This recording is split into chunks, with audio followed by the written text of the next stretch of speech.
Hello all, welcome to this session. In this session, I am going to give you an assignment which is based on using arrays in Java. So let's get started. As part of this assignment, you need to write a Java program to print all the elements of an array. So you can either create the array in a normal way or you can also create the array in a shortcut representation way.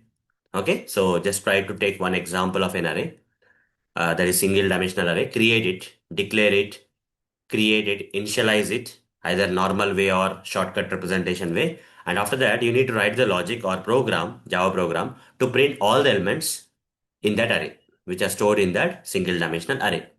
So with the given instructions, hoping that you'll be writing the Java program for this problem. Okay. So you can now pause the video, write the Java program for this problem. And once you are done, you can resume this video and you can watch the solution that I am going to provide, and so that you can cross check your solution with my solution. If they both match, you are good to go. So fine, hoping that you have written the Java program to print all the elements of an array right now.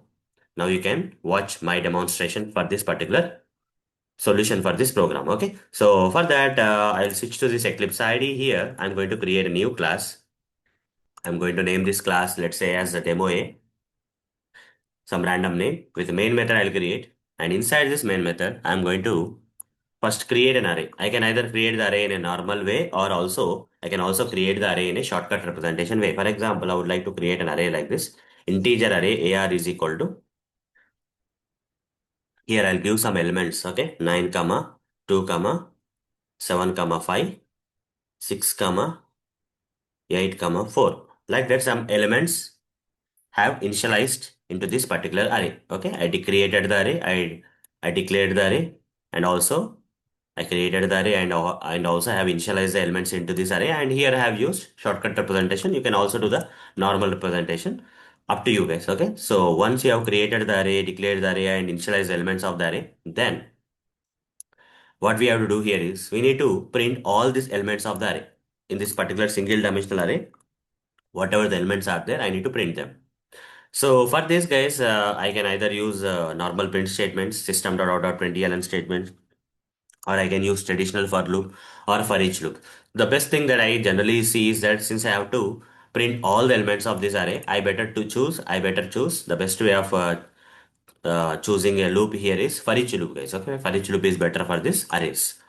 Since I'm trying to access all the elements of the array. For each loop, I'll be creating. Here, each and every element of the array is of int type. Total, it is an integer array, but individual element, okay, if I pick one of the element, that is of int type. I'll write int, let's say E, you can give anything, and colon, after that you can give the name of the array like this, okay? Now system.out.println E. So for every iteration, okay, it will iterate for each and every element of the array and print that element, okay? So if you have written the solution like this, you are good to go, guys, okay? Let's run this and see that you are getting the output as you expected, that all the elements of the array should be printed in the output console. You see all the elements of this array 9, 2, 7, 5, 6, 8, 4 got printed. I have used for each loop in this case, guys, okay? So if you have cross-checked your Java program with mine and see that if almost everything is matching, then you have written the Java program in a correct way for solving this array problem. Okay, fine. So that's all for this session. See you in the next session. Thank you. Bye bye.